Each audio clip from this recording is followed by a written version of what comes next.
चलिए करते हैं अकाउंटिंग स्टैंडर्ड 18 जो है रिलेटेड पार्टी डिस्क्लोजर पर। अगर आप बिजनेस में रिलेटेड पार्टी के साथ कोई ट्रांजैक्शंस करते हैं तो उसे डिस्क्लोज करना चाहिए ताकि जो बैलेंस शीट फाइनेंशियल स्टेटमेंट को आपकी देख रहा है उसे मालूम चल सके कि आप रिलेटेड पार्टी के साथ कौन कौन सी कितनी ट्रांजैक्शन करते हैं।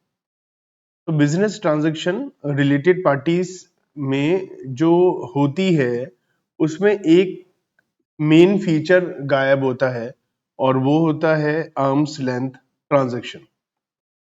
आर्म्स लेंथ ट्रांजैक्शन का मतलब होता है अनरिलेटेड पर्सन जो एक दूसरे को जानते नहीं है उसके बीच में जो ट्रांजैक्शन होती है, एक तरीके से हम कह सकते हैं फेयर डील होती है। आप किसी दुकान पर गए हैं, वो दुकानदार आपको जानता नहीं है, आप अच्छे तरीके से मोल भाव भी करते हैं, दो चार दुकानों से जाके रेट ट्राई करके फिर लेते हैं, लेकिन जान पहचान है तो वहां पर आपस में क्योंकि एक दूसरे की जान पहचान है तो वहां पर हो सकता है जानबूझ के आप ज्यादा रेट दिखाएं, कम रेट में भी सामान मिल सकता है।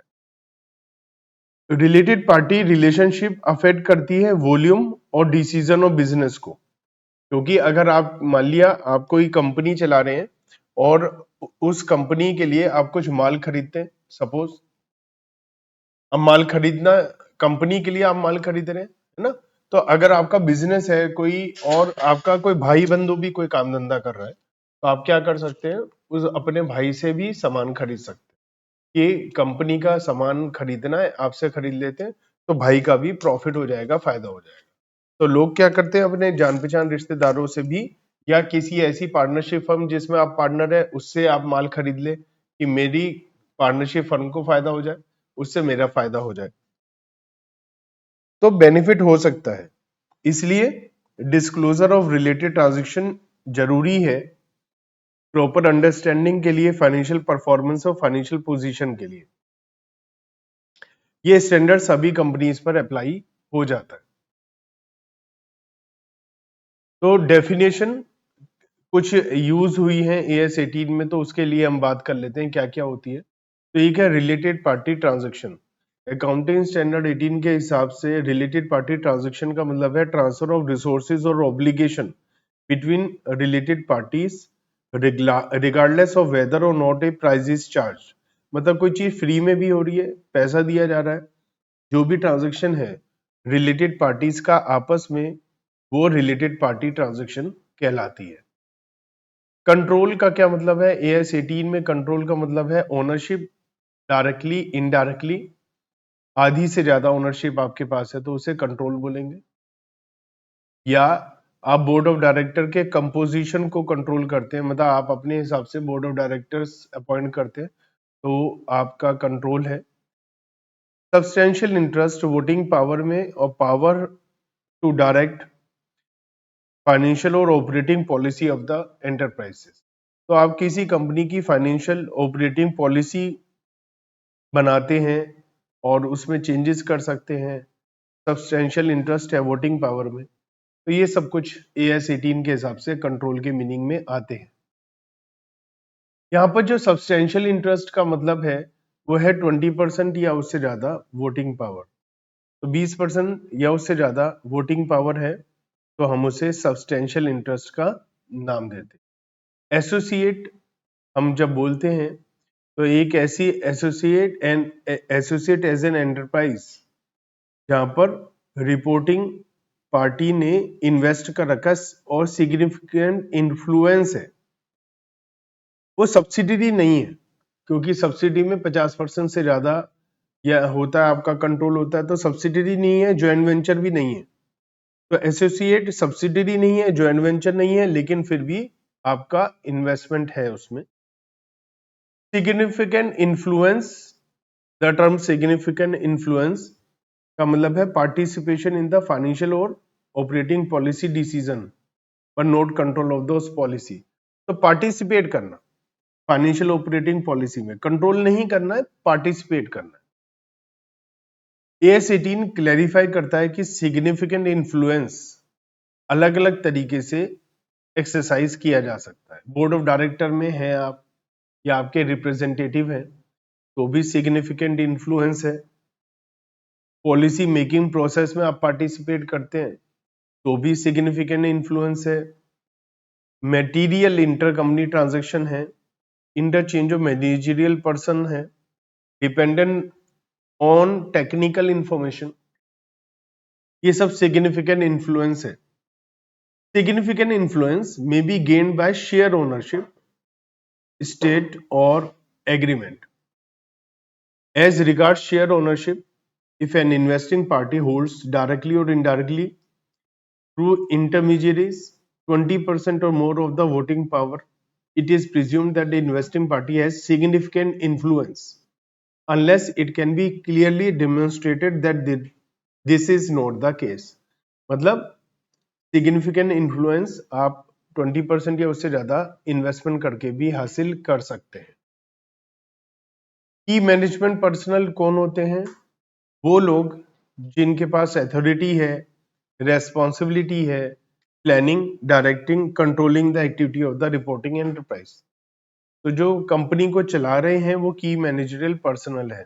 जैसे कंपनी की केस में managing director, whole time director, manager और कोई भी ऐसा इंसान जिसके हिसाब से बोर्ड ऑफ डायरेक्टर जनरली की बात सुनते हैं, करते हैं, वो सब लोग मैनेजरियल पर्सनल है। Further, AS 18 provides an explanation that a non-executive director is not considered as key managerial person. तो अगर कोई नॉन एग्जीक्यूटिव डायरेक्टर है तो उसे हम की मैनेजमेंट पर्सन नहीं मानेंगे। केवल डायरेक्टर होने से उसका काम नहीं चलेगा, क्योंकि नॉन एग्जीक्यूटिव है तो उसका कोई रोल नहीं है किसी चीज में। अगर उसका रोल है planning, directing, controlling the activity, तब तो वो माना जाएगा की managerial person. Otherwise by default non executive director को की मैनेजमेंट पर्सन नहीं माना जाए।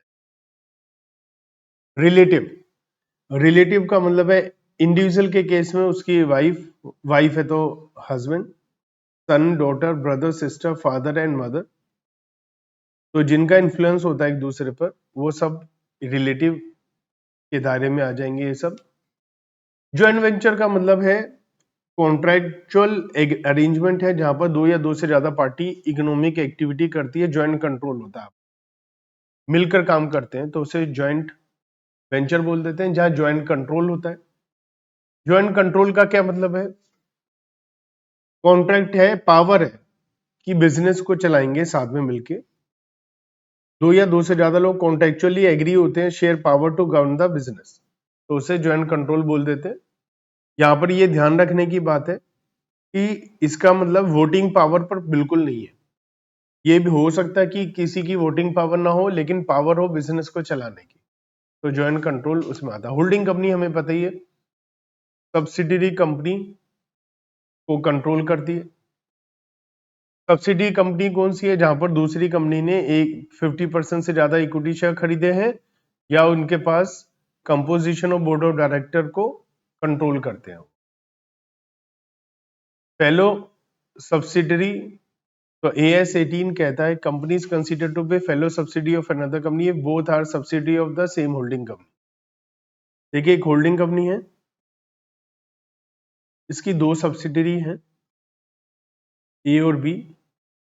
ए के 60% शेयर होल्डिंग के पास है, एक्स लिमिटेड है मान लिया। बी के 70% शेयर एक्स के पास है, तो ए भी सब्सिडरी है एक्स कंपनी की, बी भी सब्सिडरी है, तो ये आपस में कौन है? Fellow subsidiary.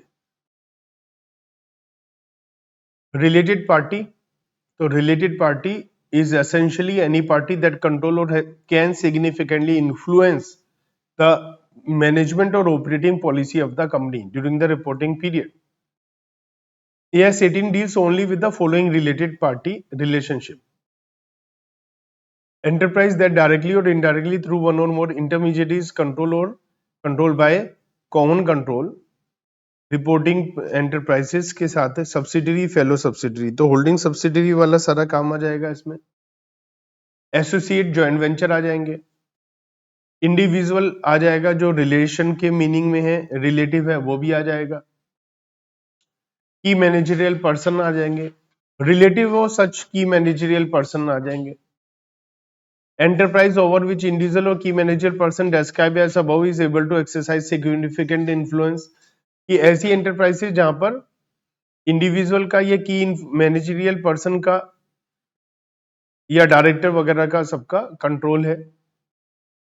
चलिए हम इलस्ट्रेशन नंबर 1 देखते हैं। ए लिमिटेड है, इनके दो एसोसिएट है, बी लिमिटेड और सी लिमिटेड। ए के पास 25% वोटिंग पावर है बी की और 30% वोटिंग पावर है सी की। Would be limited is considered a related party in the financial statement of C limited. तो बात समझ में आ रही है। ए लिमिटेड की दो एसोसिएट है, ए लिमिटेड बी और सी के साथ जुड़ी हुई है, होल्डिंग नहीं है बी और सी की। अगर बी और सी की होल्डिंग होती तो फेलो सब्सिडरी हो जाती। तो यहां पर क्या बी और सी आपस में मिली हुई है, तो यहां लिखा both B and C limited are associate of A. Co-associates cannot be regarded as related party only by virtue of this relationship। हमने अभी जितनी भी रिलेटेड पार्टी सिग्निफिकेंट इन्फ्लुएंस वगैरह देखा, वहां पर फेलो एसोसिएट के बारे में हमने कुछ ऐसी बात नहीं पढ़ी। Paragraph 3B of the Accounting Standard 18 says that associate and joint venture of the reporting enterprise and the investing party or venture in respect of which the reporting enterprise is an associate or a joint venture. As B Limited is not a associate of C, nor is being controlled directly or indirectly by the C, और ना ही C Limited B के control है, तो दोनों आपस में related party नहीं है। ठीक है, तो दोनों रिलेटेड आपस में नहीं है। ए और बी रिलेटेड है। जब हम ए कंपनी की फाइनेंशियल रिपोर्टिंग करेंगे तो ए और बी की जो भी ट्रांजैक्शन है वो रिलेटेड पार्टी डिस्क्लोजर में आएगा, ए और सी की आएगा। लेकिन बी कंपनी में एक सी के साथ और सी में बी के साथ कोई ट्रांजैक्शन है, वो रिलेटेड पार्टी डिस्क्लोजर में नहीं आएगा। इलस्ट्रेशन नंबर 2, पी लिमिटेड के पास 70% वोटिंग पावर है क्यू लिमिटेड की। ठीक है, Q limited in turn owns 50% interest in R. तो पी और क्यू का क्या रिलेशन है, तो क्यू के 70% शेयर पी के पास है 70, तो पी होल्डिंग हो गई क्यू की। क्यू के पास आर के 50% है, मोर देन 50% नहीं है, 50 एग्जैक्ट है। P limited also directly own 15% in R, R के 15% इनके पास भी है, तो फिर तो मिलाकर के 65% हो गए, क्योंकि क्यू जो है पी की सब्सिडरी है ना। तो आपने डायरेक्टली या इनडायरेक्टली अगर होल्ड करते हैं तो आर जो है, आर कंपनी वो पी की सब्सिडरी हो जाएगी। आर किसकी सब्सिडी हो जाएगी, पी की, क्यू की नहीं, क्योंकि क्यू के पास मोर देन 50 नहीं है, लेकिन पी के पास 15 और उसकी सब्सिडी दोनों के मिलाकर मोर देन 50 है। ठीक है, for the P Limited also directly own 15%. Would P Limited be deemed to have control over the R? बिल्कुल। और would it only be considered as a exercising significant influence? बिल्कुल control है P का R पर, क्योंकि कोई भी decision है तो P और Q मिलकर के कुछ भी डिसीजन ले सकते हैं। तो P Limited would be considered to control R Limited. Definition of control is the ownership directly or indirectly of more than one half of the voting power. P limited के पास Q के majority share है, तो P के पास Q का control है, और P के पास indirect control भी है सीधे आर का, क्योंकि पी और क्यू दोनों के मिला के मोर देन 50% है। तो जैसे मैंने कहा कि क्यू भी और आर भी दोनों ही पी की सब्सिडरी कंपनीज है। समझ में आता है ये। Illustration number 3, please identify the related parties in respect of all the enterprises mentioned under AS 18 if X Limited holds 51% of Y Limited। तो X होल्डिंग हो जाएगी Y की, है ना। Y Limited holds 51% of Z, तो Y holding है Z की, और X भी Z की होल्डिंग हो जाएगी। O Limited के पास 49% शेयर है Z के, एसोसिएट है O Limited Z के हिसाब से देखा जाए तो X, Y और Z एक दूसरे से रिलेटेड है। O लिमिटेड और Z लिमिटेड भी रिलेटेड है एक दूसरे से, क्योंकि वो एसोसिएट है। However, neither X और Y limited is related to O limited and vice versa. तो देखिए X और Y, X होल्डिंग है और Y सब्सिडरी है। Y के पास Z के शेयर हैं, तो इन दोनों में अगर हम देखा जाए तो ये सब्सिडरी है और ये होल्डिंग है, और साथ में यहां देखा जाए तो ये सब्सिडरी है और ये होल्डिंग है। अब O और Z की बात करें तो O और Z की बात करें अगर हम, तो O और Z की बात करें तो O के पास 49% है, मोर देन 20% है, सिग्निफिकेंट है, ना ही ये होल्डिंग है और ना ही जॉइंट वेंचर है, तो उसे क्या बोलते हैं? एसोसिएट। तो एसोसिएट है तो ये भी आपस में रिलेटेड है। O और Z, O X O Y का कोई लेना देना नहीं है। एसोसिएट एक दूसरे के एसोसिएट होते हैं। हाँ, O का सिग्निफिकेंट इन्फ्लुएंस है, रिलेटेड पार्टी है। अगर आप O की बैलेंस शीट बनाएंगे तो Z के साथ जो भी आपका ट्रांजैक्शन है वो दिखाएंगे, लेकिन जब Z की बैलेंस शीट बनाएंगे तो भी O के साथ जो है ट्रांजैक्शन वो बतानी पड़ेगी। ऐसे ही आप होल्डिंग कंपनी की बैलेंस शीट बनाएंगे तो सब्सिडरी कंपनी के साथ जो ट्रांजैक्शन है, लेकिन जब सब्सिडी की बनाएंगे तो होल्डिंग के साथ ट्रांजैक्शन दिखाई जाएंगी, क्योंकि एक दूसरे के रिलेटेड पार्टी है। ऐसा नहीं होता कि आप मेरे से रिलेटेड हैं लेकिन मैं आपसे रिलेटेड नहीं हूं, ऐसा नहीं होता। अगर मैं आपसे रिलेटेड हूं तो आप मेरे से रिलेटेड, तो हम दोनों आपस में, मेरी बैलेंस शीट में आपकी जानकारी, आपकी बैलेंस शीट में मेरी जानकारी आएगी। A husband and wife are controlling 34% power in XY, तो सिग्निफिकेंट इन्फ्लुएंस हो गया, 20% से ज्यादा हो गया। They are having a separate partnership fund which supplies mainly the raw material to the company. The management says that the above transaction need not to be disclosed. देखिए, एक company है XY limited, इसमें ए और B, ए और Mrs A, mister A और Mrs ए, इन दोनों का control है 34%। तो ये तो तय हो गया कि रिलेटेड पार्टी तो है ए और मिसिस ए। अब एक पार्टनरशिप फर्म है, वो इनको माल देती है, लेकिन उस पार्टनरशिप फर्म में किसकी है वो partnership firm? A, mister A और मिसिस ए की। तो इसका मतलब इनका तो है ना, रिलेटेड पार्टी के साथ ही ट्रांजैक्शन हो रही है, तो बिल्कुल है, दिखानी पड़ेगी, डिस्क्लोज करनी पड़ेगी। डिस्क्लोजर रिक्वायर्ड है, एक्सवाई लिमिटेड और partnership firm are related parties, तो डिस्क्लोजर है, क्योंकि हमें दे, चाहे आर्म्स लेंथ ट्रांजैक्शन है या नहीं, पैसा लिया है या नहीं, मार्केट वैल्यू पे लिया या नहीं, लेकिन आपको ये अकाउंटिंग स्टैंडर्ड कहता है आपको डिस्क्लोज करना। ये नहीं कहता है कि अगर वो ट्रांजैक्शन आर्म्स लेंथ नहीं है या मार्केट वैल्यू से कम ट्रांजैक्शन है प्राइस पर, तभी आपको डिस्क्लोज करना है। नहीं, आपको जो भी आपस की ट्रांजैक्शन है उन सबको डिस्क्लोज करना है। व्हाट शुड बी डिस्क्लोज, आपको क्या डिस्क्लोज करना है? तो ये अकाउंटिंग स्टैंडर्ड कहता है कि आपको फैक्ट बताने, रिलेटेड पार्टी रिलेशनशिप, क्या रिलेशन है ये बताना है, क्यों वो रिलेशन है, ट्रांजैक्शन क्या हो रही है आपस में वो बतानी है, क्लासिफिकेशन ऑफ रिलेटेड पार्टी। तो एक कंट्रोल का कॉन्सेप्ट है कि एक पार्टी दूसरे को कंट्रोल करती है ना, मोर देन 50% ओनरशिप की वजह से, चाहे वो डायरेक्टली है, इनडायरेक्टली है, या बोर्ड ऑफ डायरेक्टर के कंपोजिशन को कंट्रोल करते हैं, या control of substantial interest in the voting power and power to direct the financial and operating policy of the enterprise. ठीक है, सब्सिडरी है या जॉइंट वेंचर कंपनीज है, तो ये सारी चीजें कंट्रोल में आती हैं। तो एक तो क्लासिफिकेशन है रिलेटेड पार्टी का कंट्रोल की वजह से, कि ये रिलेटेड पार्टी है जो कंट्रोल करती है। एक होती है सिग्निफिकेंट इन्फ्लुएंस, कि हमारा कोई रिप्रेजेंटेटिव है बोर्ड ऑफ डायरेक्टर में, कंट्रोलिंग नहीं है लेकिन रिप्रेजेंटेटिव है, पॉलिसी मेकिंग प्रोसेस में हम भी पार्टिसिपेट करते हैं, और हमारी आपस में कुछ अच्छी खासी ट्रांजेक्शन्स होती है, हमारे आपस में एक दूसरी कंपनी के मैनेजरियल पर्सनल है और टेक्निकल इंफॉर्मेशन है जो हम एक दूसरे से डिपेंड करते हैं एक दूसरे पे।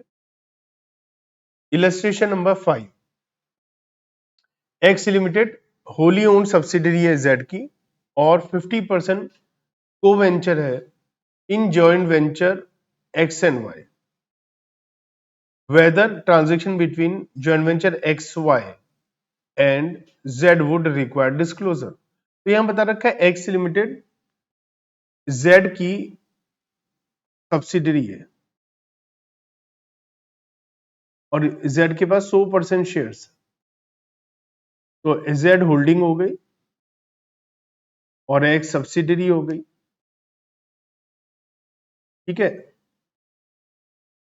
और X और Y का 50-50% का ज्वाइंट वेंचर है आपस में। तो क्या ज्वाइंट वेंचर में X और Y के ज्वाइंट वेंचर में क्या Z का कोई रोल है या नहीं है? तो यहां पर पैराग्राफ 3A है रिलेटेड पार्टी रिलेशनशिप AS 18 में, जो कहता है एंटरप्राइज डायरेक्टली या इनडायरेक्टली वन या मोर इंटरमीडिएट कंट्रोल करती है दूसरे को, या कॉमन कंट्रोल है, are under common control with the reporting enterprise. Control is defined as to include substantial interest in voting power and the power to direct by the state or agreement। अब जब X और Y joint venture है तो आपस में agreement है जिससे power sharing हो रही है। तो Z लिमिटेड कंट्रोल करती है X को और 100% कंट्रोल करती है, तो इसका मतलब जो भी Z कहेगी वही X करेगा और X और Z में कोई फर्क नहीं, और दोनों की 50% की ओनरशिप है। तो X लिमिटेड का 50% वेंचर है, तो इसका मतलब Z का ही वेंचर है वो, और Z के थ्रू ही वो काम करते हैं। तो ट्रांजैक्शन Z और जॉइंट वेंचर के बीच में रिलेटेड पार्टी ट्रांजैक्शन मानी जाएगी, क्योंकि एक है Z और एक है XY, और इस XY में किसका कंट्रोल है? X का 50% और X पे किसका कंट्रोल है? Z का। तो इसका मतलब Z जैसा चाहेगी वैसा XY में होगा, तो इसका मतलब रिलेटेड पार्टी है। However, some may argue that joint control does not give the power to direct financial operating policy। ठीक है ना। तो कुछ लोग कह सकते हैं कि एप्लीकेबल नहीं है, कुछ लोग कह सकते हैं एप्लीकेबल है, लेकिन रिलेटेड पार्टी तो है क्योंकि डायरेक्टली 50% कंट्रोल हो रहा है। इलस्ट्रेशन नंबर 6, ए लिमिटेड के पास 60% शेयर है बी के, और बी के पास 70% शेयर है सी के, तो ए और सी भी आपस में होल्डिंग सब्सिडरी हो गए। एक्स लिमिटेड के पास बाकी बचे हुए सी के हैं 30% है। During the reporting, X Limited enter into transaction in ordinary course with A Limited। A और X का कोई लेना देना है नहीं, हमने एक पहले भी क्वेश्चन इस टाइप की एक किया था। तो इसका कोई रिलेटेड पार्टी है, तो ये तो रिलेटेड पार्टी नहीं है क्योंकि ना तो ये कंट्रोल करते हैं ना कोई सिग्निफिकेंट इन्फ्लुएंस है, तो यहाँ तो कोई लेना देना नहीं है भाई। A और B में A होल्डिंग है और B सब्सिडरी है, B और C में B होल्डिंग है और C सब्सिडरी है। अब यहाँ पर X लिमिटेड एसोसिएट है C के साथ। अब X और A का कोई रिलेशनशिप ही नहीं है आपस में, कोई लेना देना ही नहीं है, कोई ट्रांजेक्शन आपस में कुछ ऐसी नहीं है कि हम उसे करें। कुछ एक्सेप्शन है रिलेटेड पार्टी की, तो कुछ रिलेशनशिप है जिसे हम रिलेटेड पार्टी नहीं मानेंगे। Two companies have a director in common but director is not able to influence the mutual dealing between the companies. तो एक डायरेक्टर है दो कंपनी में, लेकिन डायरेक्टर बहुत ज्यादा कंट्रोल नहीं करता है बिजनेस को, तो दोनों कंपनी के बीच में एक कॉमन डायरेक्टर होने भर से वो रिलेटेड पार्टी नहीं हो जाएगी, क्योंकि हमारा था या तो composition of board of director को कंट्रोल करता हो या इन्फ्लुएंस हो उनका। ए सिंगल कस्टमर और सप्लायर और फ्रेंचाइजी है, कोई डिस्ट्रीब्यूटर है, जनरल एजेंट है दोनों कंपनी में, तो और अच्छी खासी ट्रांजेक्शन हो रही है, तो इसका मतलब ये नहीं हो गया कि वो रिलेटेड पार्टी हो। कोई हमारा कस्टमर हमसे ज्यादा डीलिंग कर रहा है तो रिलेटेड पार्टी थोड़ी ना हो जाएगी। प्रोवाइडर ऑफ फाइनेंस, मैंने किसी से लोन लिया तो वो रिलेटेड पार्टी नहीं है। ट्रेड यूनियन रिलेटेड पार्टी नहीं है, गवर्नमेंट एजेंसी गवर्नमेंट डिपार्टमेंट नहीं है, स्टेट कंट्रोल एंटरप्राइजेस भी कोई रिलेटेड पार्टी नहीं है। रिलेटेड पार्टी ट्रांजैक्शन मतलब कि एक दूसरी पार्टी के साथ जो रिलेटेड है वो ट्रांजैक्शन है, चाहे उसमें प्राइस चार्ज होता है या नहीं। तो एग्जांपल क्या है? मान लिया माल खरीदना बेचना,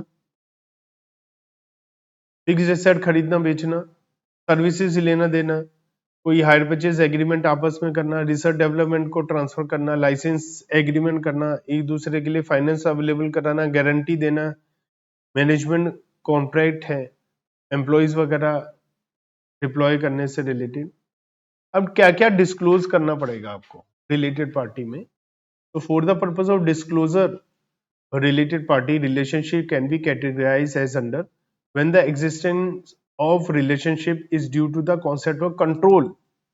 हमने बात करी थी ना, इन्फ्लुएंस की वजह से है या कंट्रोल की वजह से है रिलेटेड पार्टी। तो लिखा जहां कंट्रोल की वजह से है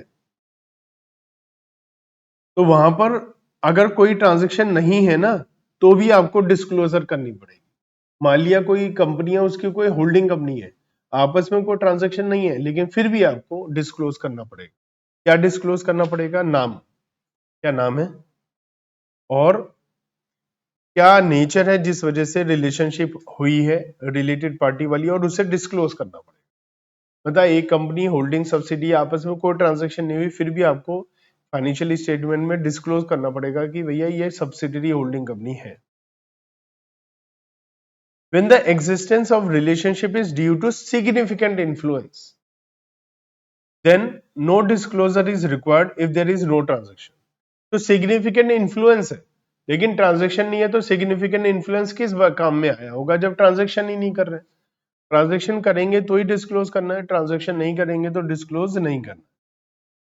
there are related party transaction, following detail should be disclose in both the cases whether relationship is of control और ऑफ इन्फ्लुएंस। तो क्या क्या आपको रिलेटेड पार्टी ट्रांजेक्शन में डिटेल डालनी है? नाम, रिलेशनशिप क्या है, ट्रांजेक्शन क्या है, वॉल्यूम क्या है, अमाउंट कितना है, और any other element of the transaction जो जरूरी है अंडरस्टैंडिंग के लिए, अमाउंट और appropriate proportion of outstanding item and provision for doubtful debts.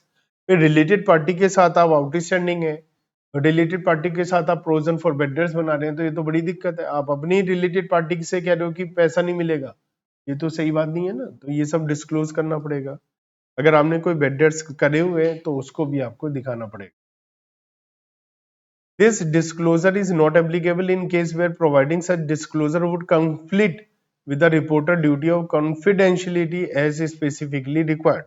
तो कुछ ऐसी दिक्कतें आती हैं कि भैया डिस्क्लोज नहीं कर सकते हैं, कॉन्फिडेंशियल इंफॉर्मेशन नहीं दे सकते, तो अलग बात है, अदरवाइज आपको डिस्क्लोज करनी पड़ेगी। आपको रिलेटेड पार्टी के साथ जो ट्रांजैक्शन है उसे डिस्क्लोज करना है, चाहे वो आर्म्स लेंथ ट्रांजैक्शन हो, चाहे पैसा सही चार्ज किया है, फिर भी आपको ये सब डिस्क्लोज करना पड़ेगा। Question number 1, question number 1, Bhima limited है, इन्होंने अर्जुन लिमिटेड को माल बेचा है 25 लाख रुपए का फाइनेंशियल ईयर में। मिस्टर स्ट्रेंथ मैनेजिंग डायरेक्टर है और चीफ एग्जीक्यूटिव है भीमा लिमिटेड में। उनके पास 100% कैपिटल है अर्जुन लिमिटेड की। तो मिस्टर स्ट्रेंथ मैनेजिंग डायरेक्टर भी है, चीफ एग्जीक्यूटिव ऑफिसर भी है भीमा के, और 100% ओनर अर्जुन लिमिटेड के हैं। मतलब अर्जुन लिमिटेड वही है क्योंकि 100% शेयर है इनके पास। Sale were made to Arjun Limited at the normal selling price of Bhima Limited. The chief accountant of Bhima Limited does not consider that these sales should be treated any differently from any other sale made by the company despite being made to a controlled company because the sale were made at normal and arm's length prices. Comment. बिल्कुल गलत कह रहे हैं ये chief accountant, क्योंकि related party disclosure का मतलब ये नहीं है कि ट्रांजैक्शन सही प्राइस पर नहीं है तो डिस्क्लोज करना है। ट्रांजैक्शन को डिस्क्लोज करना है चाहे वो फ्री में है चाहे सही प्राइस पर। मेन बात है कि आपस में रिलेटेड पार्टी होनी चाहिए। अगर रिलेटेड पार्टी है तो आपको डिस्क्लोज करना पड़ेगा। तो प्रिंसिपल क्या है? पहली बात, रिलेटेड पार्टी क्या कवर करती है? Enterprise that control the reporting enterprise, enterprise that are controlled by the reporting price. तो दोनों बातें हो गई ना जो मैं कह रहा हूं। अगर रिपोर्टिंग एंटरप्राइज मतलब जिसकी बैलेंस शीट बना रहे हैं आप या पीएनएल बनाकर दिखा रहे हैं, फाइनेंशियल स्टेटमेंट जिनकी बना रहे हैं, है ना, तो कोई और उसको कंट्रोल करती है, मतलब ये रिपोर्टिंग एंटरप्राइज सब्सिडरी है, या enterprise that are controlled by reporting मतलब ये होल्डिंग है। तो चाहे ये होल्डिंग है चाहे सब्सिडरी है, दोनों ही रिलेटेड पार्टी माने जाएंगी। अंडर द कॉमन कंट्रोल है reporting enterprises, holding subsidy fellow, और फर्दर AS 18 अप्लाई होता है इर्रेस्पेक्टिव ऑफ वेदर ऑन और the transaction with related party है आर्म्स लेंथ प्राइस। प्राइस सही है या नहीं उससे कोई फर्क नहीं पड़ता। तो एनालिसिस है, hence in the given case Bima limited has related party relationship with Arjun limited since both the companies under the common control of a single person that is mister strength. तो कंक्लूजन क्या है, बीमा लिमिटेड को ये disclose करना पड़ेगा क्योंकि ये रिलेटेड पार्टी है और पूरे साल में जो भी ट्रांसफर सेल हुई है उसको डिस्क्लोज करना पड़ेगा। क्वेश्चन नंबर 2, हस्बैंड और वाइफ के पास 34% शेयर है मथुरा लिमिटेड, तो एसोसिएट है, सिग्निफिकेंट कंट्रोल है, सेपरेट पार्टनरशिप फर्म है which supplies the main raw material to the company, the management says that the about transaction need not to be disclose. तो ये वैसे ही हो गया जैसा हम एक बार पहले भी कर चुके हैं। तो सिग्निफिकेंट इन्फ्लुएंस 20% या उससे ज्यादा होता है, तो डिस्क्लोजर रिक्वायरमेंट होती है जो ट्रांजेक्शन होती हैं, तो आपको बिल्कुल सिग्निफिकेंट इन्फ्लुएंस होने की वजह से डिस्क्लोज करना पड़ेगा ट्रांजेक्शन्स को। क्वेश्चन नंबर 3, स्ट्रॉन्ग लिमिटेड के पास 60% शेयर हैं, वीक में परचेज किया 50 लाख रुपए का माल, मैनेजिंग डायरेक्टर ओपिनियन है कि नॉर्मल बिजनेस एक्टिविटी है, गलत बात है, बिल्कुल डिस्क्लोज करना पड़ेगा, नॉर्मल एक्टिविटी नहीं है, 50% से ज्यादा होल्डिंग रिलेशनशिप है, होल्डिंग सब्सिडरी ट्रांजेक्शन है, सारी ट्रांजेक्शन को दिखाना पड़ेगा चाहे वो ट्रांजेक्शन ठीक है या नहीं। ठीक है। Question number 4, a firm of father and son receive 2 lakh toward job work done for Rama limited during the year ending, the total job charges paid by Rama Limited during the year were 50 lakhs। 2 lakh रुपए मिले हैं और 50 लाख की job work है, क्या यही बात है? Firm of father and son receive 2 lakh toward job work done for Rama during the year ending, the total job work charges paid by this is during the is, the father is a managing director of Rama Limited having a substantial holding. Managing director told the auditor that since he is not involved in the activity of the firm and since the amount paid to is insignificant, there is no need to disclose the transaction. He further contended that such a payment made in the last year was not disclosed. अच्छा, तो ये क्या है कि ये कह रहे हैं कि भैया आपस में कोई बहुत बड़ी ट्रांजैक्शन नहीं है तो हम इसको डिस्क्लोज नहीं कर रहे हैं। तो पहली बात तो पार्टी तो रिलेटेड है अगर एक का दूसरे पे सिग्निफिकेंट इन्फ्लुएंस है, तो यहाँ पर मैनेजिंग डायरेक्टर जो है रामा लिमिटेड के वो पार्टनर है फर्म में, ठीक है, और जहां पर 2 लाख रुपए की जॉब वर्क चार्जेस है, मैनेजिंग डायरेक्टर का सब्सटेंशियल होल्डिंग है, managing director key managerial person भी होता है, रिलेटेड पार्टी है तो आपको शो करना पड़ेगा पूरी 50 लाख में, चाहे 2 लाख है तो भी। अब ये नहीं कह सकते पूरे साल भर में 50 लाख का टोटल जॉब कराया, इनसे केवल 2 लाख का कराया, बात 2 लाख की नहीं है, चाहे 1 रुपए का भी कराया हो, जो ट्रांजेक्शन रिलेटेड पार्टी के साथ है वो आपको डिस्क्लोज करनी पड़ेगी। क्या non executive director key managerial person होता है? तो हमने बात करी थी non executive director key managerial person नहीं होता अनटिल अनलेस उसका इन्फ्लुएंस हो, यानी नॉन एग्जीक्यूटिव डायरेक्टर भी considered as a related party जब उसका पार्टिसिपेशन होता है बिल्कुल तब हम उसे मान लेते हैं। और इनके 2 नॉन एग्जीक्यूटिव डायरेक्टर हैं बोर्ड में, ए नॉन एग्जीक्यूटिव डायरेक्टर का पोजीशन है कि सिग्निफिकेंट इन्फ्लुएंस है और बी का जो है वो कोई इन्फ्लुएंस नहीं है, तो ए हमारा माना जाएगा और बी हमारा नहीं माना जाएगा, है ना। तो ए नॉन एग्जीक्यूटिव जो है should not be considered under the as by virtue of his mainly being a director unless he has a authority, तो उसकी अथॉरिटी है ना, और अगर पार्टिसिपेशन नहीं है तो हम नहीं मानेंगे, है ना। तो यहां पर क्या बात है हमारे को क्या समझ में आ रही है कि ए जो डायरेक्टर है उसका सिग्निफिकेंट इन्फ्लुएंस होने की वजह से वो हमारा रिलेटेड पार्टी में आ जाएगा, चाहे वो नॉन एग्जीक्यूटिव डायरेक्टर है तब भी आ जाएगा। बी का सिग्निफिकेंट इन्फ्लुएंस नहीं है तो वो नहीं आएगा, उससे रिलेटेड हमें कोई रिपोर्टिंग करने की जरूरत नहीं है। ठीक है। क्वेश्चन नंबर 6, आकाश लिमिटेड है, रिपोर्टिंग एंटरप्राइजेस है, होली ओन सब्सिडरी है, यूके बेस्ड पीक्यू की। XYZ USA is another Holi own subsidiary of PQ, तो दोनों फेलो सब्सिडरी हो गई है ना। तो क्या आपस में इन्हें कोई डिस्क्लोजर करना पड़ेगा? कोई ट्रांजैक्शन नहीं हुई तो भी क्या इन्हें बताना पड़ेगा? तो AS18 कहता है कि रिलेटेड पार्टी का डिस्क्लोजर और नेचर बताना पड़ेगा, चाहे ट्रांजैक्शन हुई है या नहीं, है ना। तो कंट्रोल एग्जिस्ट होना चाहिए। डिस्क्लोजर और रिलेशनशिप केवल तभी होगा जब कंट्रोल होगा, अगर कंट्रोल नहीं है तो नहीं होगा, है ना। तो वे AS18 includes fellow subsidy as a related party relationship.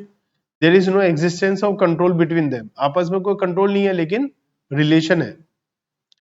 In the above case, if none of the condition of the control is satisfied, the relationship between Akash XY would not require disclosure. तो हमने बात करी थी दो तरीके की control, तरीके का रिलेटेड है, एक है कंट्रोल, एक है सब्सटेंशियल इंटरेस्ट। कंट्रोल है तो चाहे ट्रांजैक्शन है या नहीं आपको बताना है, नाम बताना है और क्या नेचर है। और अगर इन्फ्लुएंस है तो ट्रांजैक्शन होगी तो ही डिस्क्लोज करना, मना नहीं करना। तो यहाँ कंट्रोल तो है नहीं, इन्फ्लुएंस है और कोई ट्रांजैक्शन है नहीं, तो डिस्क्लोज करने की जरूरत नहीं है। हाँ, होल्डिंग सब्सिडी के बीच का जो है वो डिस्क्लोज करना है, फेलो सब्सिडी का डिस्क्लोज नहीं करना। Question number 7, basic pricing required to be disclose under AS18। तो हमारा प्रिंसिपल था कि स्पेसिफिक डिस्क्लोजर और बेसिस ऑफ प्राइसिंग जो है उसकी डिस्क्लोजर की जरूरत नहीं पड़ती है। ये क्या है, any other element of the related party transaction necessary.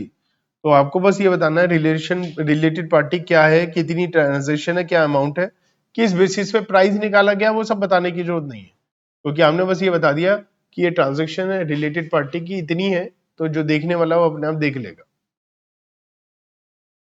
ए और बी दोनों रिलेटेड हैं, आपस में रिलेटेड पार्टी है, ये तो तय हो गया, दे रखा है क्वेश्चन में। ए की सेल का 60% बी को दिया जाता है 5% का प्रॉफिट मार्जिन लेकर। Normal gross margin 40%, the normal gross margin derive from the balance 40% sale made by A to unrelated party is 45%। तो ओ लोगों से 45% का मार्जिन लेते हैं और अपनी ही दूसरी रिलेटेड पार्टी से केवल 5% का मार्जिन लिया जाता है। In this case, the disclosure in the financial statement may include a reference that transaction has been entered into under the terms of arrangement, जिसकी वजह से प्राइस हमारा कम है अनरिलेटेड पार्टी के मुकाबले। ठीक है, ये तो हमें डिस्क्लोज करना ही है। Question number 8, consolidated balance sheet जो होती है होल्डिंग सब्सिडरी की, क्या would an enterprise that has significant influence over a subsidiary be considered a related party? तो हमारा प्रिंसिपल क्या है कि disclosure of relation between the member of A group in consolidated financial statement हम नहीं दिखाते, क्योंकि कैश फ्लो स्टेटमेंट हमें इंफॉर्मेशन दे देता है पूरे बिजनेस के बारे में। कंसोलिडेटेड बैलेंस शीट एक अलग चीज है, वो तो एक इंफॉर्मेशन हम दे रहे हैं बस ना। क्वेश्चन नंबर 9 है, पावर लिमिटेड के पास 100% शेयर है एनर्जी के, और इन्होंने आपस में सेल करी है 16,43,420 रुपए की। डायरेक्टर डिसाइड नहीं कर पा रहे हैं कि रिपोर्ट होना चाहिए या नहीं, तो बताइए आप, रिपोर्ट तो होना ही चाहिए, है ना। लेकिन कंसोलिडेटेड बैलेंस शीट की बात नहीं हो रही है, नॉर्मल की बात हो रही है ना। तो ये क्वेश्चन में लिखा है, director company are unable to decide whether the inter company sale from should get reported as a related disclosure notes to account. तो आपस में जब कंसोलिडेटेड बैलेंस शीट की बात होती है तो अलग है, और वैसे नॉर्मल अलग है ना। तो लिखा कंसोलिडेटेड फाइनेंशियल में आपको जरूरत नहीं है, in respect of intergroup transaction as much the transaction themselves would get eliminated. Also consolidated financial statement में इंफॉर्मेशन होल्डिंग और सब्सिडरी की तो एक ही तरीके से जाती है। तो यहां हम बात करते हैं क्वेश्चन नंबर 9 में कंसोलिडेटेड अकाउंट के लिए। नॉर्मल अकाउंटिंग के लिए तो वो रिलेटेड पार्टी डिस्क्लोजर होगा ही होगा, ये लिखा है कि दोनों ही कंपनी एक दूसरे को होल्डिंग सब्सिडरी है, इंटर कंपनी सेल है, आपस में एक दूसरे को सेल करी है, तो कंसोलिडेटेड अकाउंट में शो करेंगे या नहीं। तो कंसोलिडेटेड अकाउंट में तो क्या होता है, जब हम सेल करते हैं तो आपस में इंटर कंपनी सेल वैसे एलिमिनेट हो जाती है और उसे हम दिखाते भी नहीं है, तो उससे तो अलग से शो करने की जरूरत है भी नहीं। तो वही बात लिखी है, उसको नहीं करना है, लेकिन ये कंसोलिडेटेड की बात है। वो transaction with associate as per the equity method accounting standard 23 में हम पढ़ेंगे, require separate disclosure in consolidated financial statement. तो एएस 18 में ये लिखा है कि डिस्क्लोजर की रिक्वायरमेंट कंसोलिडेटेड बैलेंस शीट में नहीं है, क्योंकि वहां पर होल्डिंग और सब्सिडरी की इंटर ग्रुप ट्रांजेक्शन वैसे ही एलिमिनेट हो जाती है ना, लेकिन पेरेंट और सब्सिडी की वहां एलिमिनेट हो जाती है ना। लेकिन जब एसोसिएट में हम इक्विटी मेथड करते हैं तो एलिमिनेट नहीं करते, ट्रांजैक्शन काटते नहीं है। असल में क्या हो रहा है, होल्डिंग और सब्सिडरी में क्या होता है, जब दोनों की एक साथ बैलेंस शीट बनती है या पीएनएल बनता है, तो आपस में मान लिया होल्डिंग ने सब्सिडरी को माल बेचा है, तो होल्डिंग की सेल है और सब्सिडरी की परचेजेस है। तो जब कंसोलिडेटेड पीएनएल बनता है तो आपस में दोनों माइनस हो जाता है, सेल में से भी परचेजेस में से भी माइनस हो जाता है, तो एलिमिनेट हो जाती है। लेकिन एसोसिएट में नहीं होता है ऐसा, क्योंकि एसोसिएट में 50% से ज्यादा हिस्सा नहीं है, तो उसमें एलिमिनेट नहीं करते ट्रांजेक्शन।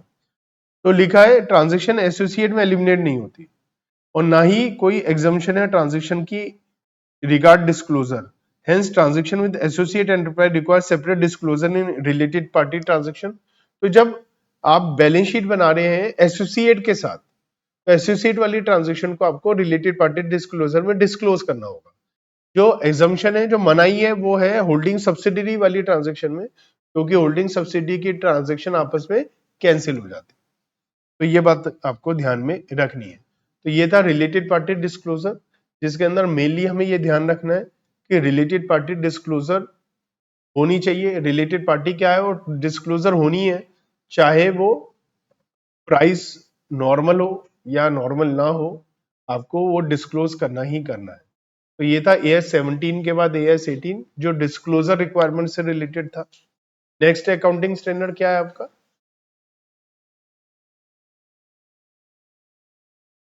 Earning per share. तो नेक्स्ट अकाउंटिंग स्टैंडर्ड हम अर्निंग पर शेयर पढ़ने वाले हैं, ठीक है।